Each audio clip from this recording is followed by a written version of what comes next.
Boombii mana sagantaan cidhaa keessa jiru irratti darbatameen misirroota maatii fi fira isaanii dabalatee yoo xiqqaate namoonni 20 ol ajjeefaman. Haliilaan kun godina Shawaa Lixaa aanaa Noonnoo ganda Biiftuu Jaalalaa jedhamutti jimaata halkan kan sanbatatti bari'u keessa mudate.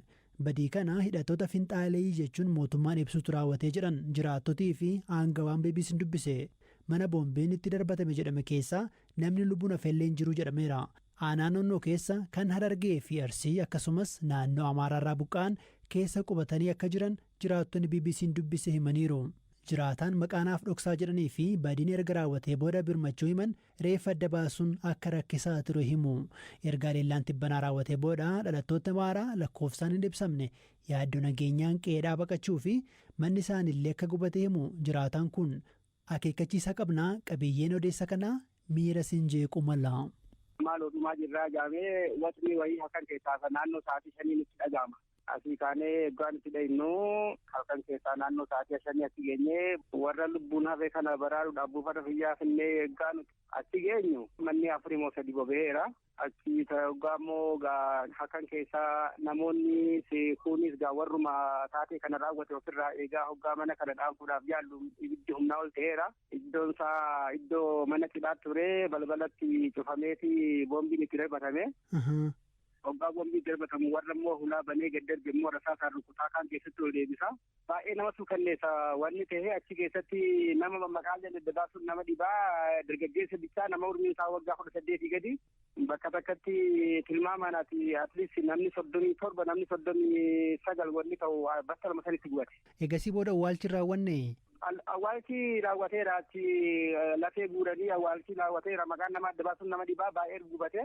Mataa qofa walitti jiran mataa kun otiliyyuu samtiin jira miti gubbaan isaa lafee mataa kun baay'ee gubanne isa bichaa lakkaa'an malee maqaa nama adda baasuun itti nama dhibaa adda baasuun. Tole jarri kana godhan ee'uudha. Jarri kun afaan Amaaraa dubbatu finxaaleeyyiidha. Lammaffaa immoo ganama barii hoggaan nuti kaanee waan taateen kun raawwatu. Uummanni Amaaraa naannoo san jiru hundi isaanii balbala cufatanii ijoollee isaanii kaafatanii guuratanii naannoon hundi cufatanii deemaniiru. Buqqaanii. Taatee kana eega raawwatee yaaddoo namni kun haaloo duratti bahaa waan jedhamu. Gaafa isaan boombii darbatan jedhan nami arge ture. Eeyyan namoonni achi baqatanii dhohinsa kana baqatanii jiraataan naannoo sanii jechaadha. Naati musirrichaa maaltu ta'ettee hoggaa manni cidhaa isii gurbaa isiitii fi manni isii wal biraa itti gabbaatu isillee rasaasaan achumatti rukutan. Maali sababni isaa? Sababni isaa nuun galle beektaa waan isaa haaloo lafaatiif jedhu sababni isaa akkana jedhee sospektilii wanni adda ba'ee hin jiru. Uummata Amaaraa biratti yoo afaan Oromoo dubbattee akka waan gunoo qaama shanee jaamu kasi ilaalamta. Gaafa dhaqxanii ilaaltan manni gubateera wanni mul'atu hin jiru? Manni baay'ee gubateera. Haleellaa kanaan manni 5 moo 6 gubateera. Tole manni sun bakkuma tokko jiraa? Bakkuma tokko jira. Kabiraa namaan alatti horiin faa midhaan faa yookiin qabeenyi biraa kan manca'ee kan gubate jiraa? Horiin baay'ee keessatti gubate. Kanarraa kan ka'e immoo kan namni haloo baha beektaa yeroo waan tokko ati diigni keessin taa'u beektaa? Tole. Haloo san baachuudhaaf ammoo manni jareenis gubateera. Kan dhalattoota Amaaraa moo? Diidama taala sana tilmaama. Eeyutu gubee? Warra maatiin jalaa miidhame warra naannoo sanii osoo hin ta'e warra maatiin jalaa nama julmaan dubartii ulfaata gubattee jira laalladhu waan kana keessa. Daa'ima waggaa 5 kan gubattee jira. Namni 4 ammaa wallisotti kan boqotte intalli tokko waggaa 70 kana dullatti waggaa 70.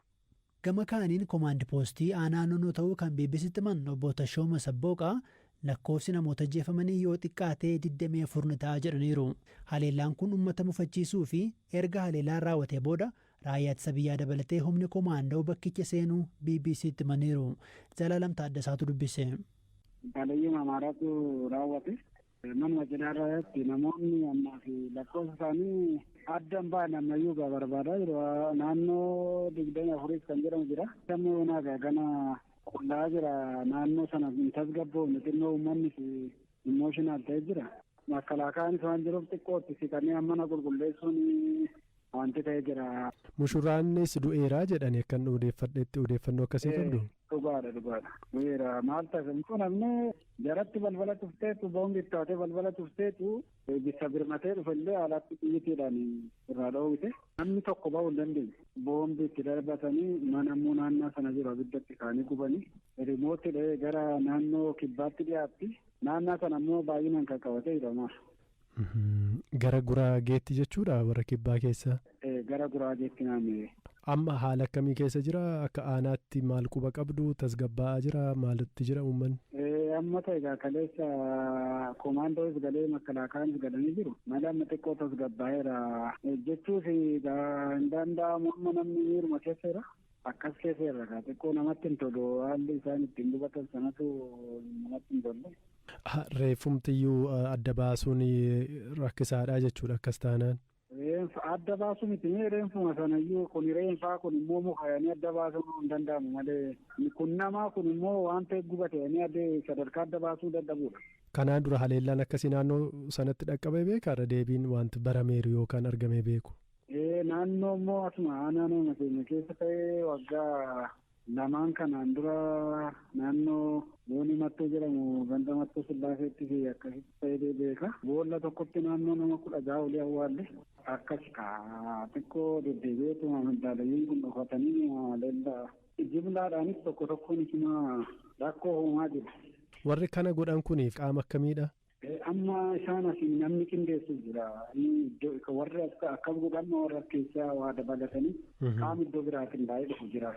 Qaamni kun iddoo biraatiin qindaa'anii kennu. Shakkii jiruun naannoo laga guddaa jira dhibee kan jedhamu naannoo sana ammayyuu shakkii nuyi qabnu naannoo sana keessumaa maatu naannoo sana qabatanii jiru. Rimootiidha waan ta'eef naannoo sana ni gadi immoo istiraateejiitiidha naannoon sunis teessumni lafa isaa waan ta'eef namni baay'ee gabbu'ee miidhaa waan ta'e gochuu hin danda'u to'achuus hin danda'u opereeshiniidhaafuu dhufanii baay'ee gadi hin buusu. Mana baay'eedha kan biraa kan gubate isaan cinatti. Naannoo mana 22 kan jedhamu ta'ummoo wanti gubaniiru qabu. Inni akkasii. Amma mana cidhaa sana keessatti kan gubatan gara nama 20 olii qofaattis kan du'an jiraachuu danda'u jechuudha manoota gubatan sana keessa. Manoota gubatan sana keessa tarii wanta ammoo naannoo adda bahee jiru kanaa ol ta'uu danda'u.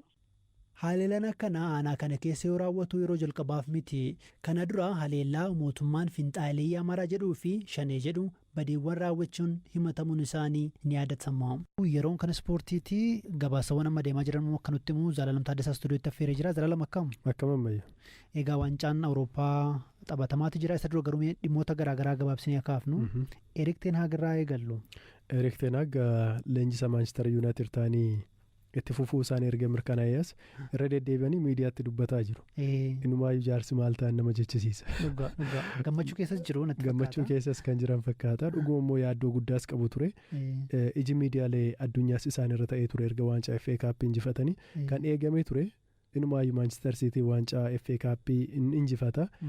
Gaafasuma galgala yookaan buleessaa immoo Ten Haag hojiirra ari'aman mata duree oduu jedhutu eegamee ture.